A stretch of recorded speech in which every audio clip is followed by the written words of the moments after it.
훈련. 이종필. 영적 훈련. 영적 훈련이란 2008년 베이징 올림픽 야구 종목에서 한국이 전승으로 금메달을 땄던 장면은 모든 국민들에게 잊혀지지 않는 감동을 주었다. 금메달을 따기 위해 땀 흘렸던 많은 선수들 중에 김광현이나 류현진 같은 뛰어난 투수들이 있었다. 사실 투수가 던지는 공의 종류는 많아야 10가지를 넘지 않는다.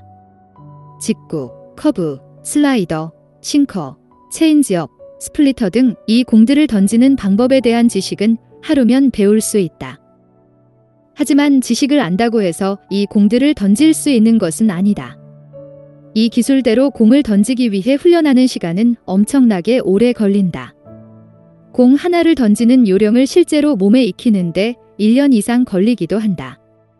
뛰어난 투수는 이 공들을 던지는 방법을 지식이 아니라 훈련으로 터득한다. 김광현이나 류현진 같은 선수들 역시 이론적 지식을 온몸의 근육에 적용하여 성공적인 선수로 활약할 수 있었다. 마찬가지로 영적 훈련은 성경 말씀이라는 지식을 삶에 실제로 적용하여 성공적인 삶을 가능하게 하는 과정이다. 성경에서 이러한 훈련을 뜻하는 말은 바로 현단이다.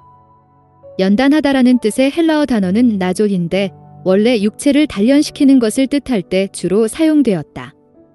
이 말의 뜻은 지식을 배운다는 의미가 아니라 근육에 새겨지도록 단련한다는 것을 의미한다. 독일의 인문계 중등교육기관 김나지움 역시 헬라어 나조제에서 나온 말이다. 독일의 김나지움은 어원상 우리의 학교, 배움터와는 개념이 조금 다르다. 지식을 머리에 기억시키는 곳이 아니라 지식을 몸에 훈련하여 삶에 필요한 것들을 익히는 곳이라는 의미가 더 강한 것이다. 지식으로서의 말씀이 삶에 실제로 새겨져 나타날 때 그것을 능력이라 말한다. 훈련된 신앙인은 하나님의 능력을 소유하게 된다. 바울은 자신의 제자인 디모데에게 은하조하라고 말했다. 바울은 이 말을 통해 디모데에게 신앙의 지식을 습득하는 것에 그치지 말고 경건하게 주님을 따르는 삶을 실제적으로 훈련하라고 가르쳤던 것이다. 이러한 훈련이 없으면 절대로 좋은 신앙인이 될 수 없으며 풍성한 인생의 열매를 맺을 수 없다는 것이다. 바울은 이 말이 모든 사람이 받을 만한 것이라고 강조한다. 모든 신앙인은 반드시 바울이 디모데에게 강조했던 대로 신앙의 훈련을 통해 자신을 영적으로 발전시켜야 한다.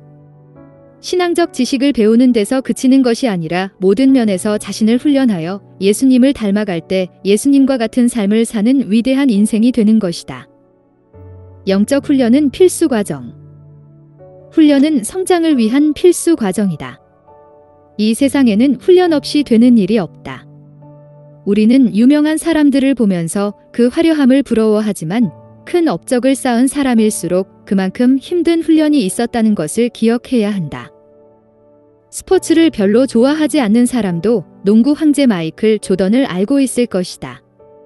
그가 신인 시절이었던 1984년에 LA 올림픽에 출전했을 때 그는 지금 우리가 알고 있는 것과 같은 엄청난 선수가 아니었다고 한다. 그와 비슷한 재능과 잠재력을 가진 선수는 많았다. 그러나 그는 시간이 지날수록 엄청난 선수로 성장했고 자신보다 재능이 뛰어났던 많은 선수들을 제치고 최고의 선수가 되었다. 그 이유는 무엇일까? 바로 남보다 더욱 훈련했기 때문이다. 노스캐롤라이나 대학 시절부터 그는 수의실 담당자가 쫓아낼 때까지 공을 던졌을 만큼 체육관에 가장 오래 남아있던 선수였다. 그의 개인 훈련에 대한 이야기들이 전설처럼 남아있다. 그는 하루도 개인 훈련을 거르지 않았는데 동료 찰스 바클리가 강박중지라고 말할 정도로 엄청난 훈련을 했다. 사람들은 마이클 조던이 슛 감각을 타고났다고 말한다. 하지만 그는 자신보다 슛이 뛰어난 선수들을 만나면 이길 수 있을 때까지 훈련을 했다고 한다. 또한 상대편이 자신의 플레이를 연구하고 수비를 준비해 어려운 경기를 하고 나면 어김없이 비디오를 보면서 그에 대한 대비책을 훈련했다고 한다. 결국 많은 사람들을 감동케 한 뛰어난 농구 실력은 엄청난 훈련 덕분이었다. 바울은 디모데에게 이러한 육체의 훈련도 유익이 있다고 말한다. 이미 당시에도 여러 스포츠 종목들이 있었으며 육체를 단련하면 좋은 선수가 될 수 있었다. 하지만 바울이 더욱 강조한 것은 경건한 삶을 위한 신앙의 훈련이었다. 그 훈련은 이생에도 내세에도 엄청난 유익이 있다는 것이다. 육체의 연단은 약간의 유익이 있으나 경건은 범사에 유익하니 금생과 내생의 약속이 있느니라. 디모데전서 4장 8절. 우리가 이 세상을 살아가기 위해 필요한 공부와 훈련을 하는 것도 중요하지만 더욱 중요한 것은 영적으로 훈련되어야 한다는 것이다.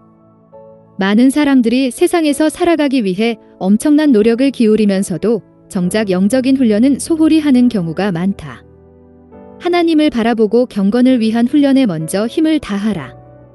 그러면 하나님께서 약속하신 이생과 내세의 약속이 우리의 삶에서 이루어진다. 모세는 이스라엘의 지도자가 되기 전 광야에서 40년간 목자로 살면서 훈련되었다. 다윗은 왕이 되기 전 광야에서 사울의 추격을 피하며 주님만을 의지하는 훈련을 받았다. 영적인 거장들은 모두 혹독한 훈련을 통해 성장했다. 그들이 원래 위대한 사람이 아니라 위대한 사람으로 훈련되어졌던 것이다. 영적 훈련은 그들이 위대하게 성장하는데 꼭 필요한 과정이었다. 우리가 영적 훈련을 외면하고 게을리하면 하나님께서 약속하신 것들을 누리지 못한다. 우리의 인생은 하나님께서 주관하고 이루어 가시는 것이기 때문이다. 하나님께서는 이스라엘 백성에게 가나안 땅을 약속하셨다. 하지만 광야의 훈련을 이겨낸 사람들만 가나안 땅에 들어갈 수 있었다. 훈련을 이겨낸 자만이 하나님께서 약속하신 미래를 누리게 된다. 이것이 하나님의 방법이다. 하나님께서는 믿음으로 훈련되어 하나님이 쓰시기에 준비된 사람을 찾으신다. 그리고 그들에게 약속된 것을 누리게 하신다. 이스라엘의 광야 훈련에서 승리한 사람은 여호수아와 갈렙이었다.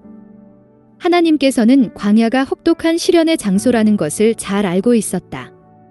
하나님께서는 그곳에서 주님만을 바라보는 훈련을 하기 원하셨다.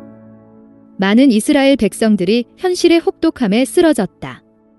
그들은 하나님께 불평하고 원망했다. 결국 훈련에 실패한 백성들은 가나안 정복 전쟁에 참여하지 못했다. 하지만 여호수아와 갈렙은 하나님을 바라보고 하나님의 약속을 신뢰하여 훈련의 과정이 끝났을 때 가나안 땅을 얻게 되었다. 여분네의 아들 갈렙과 눈의 아들 여호수아 외에는 내가 맹세하여 너희에게 살게 하리라 한 땅에 결단코 들어가지 못하리라. 민수기 14장 30절.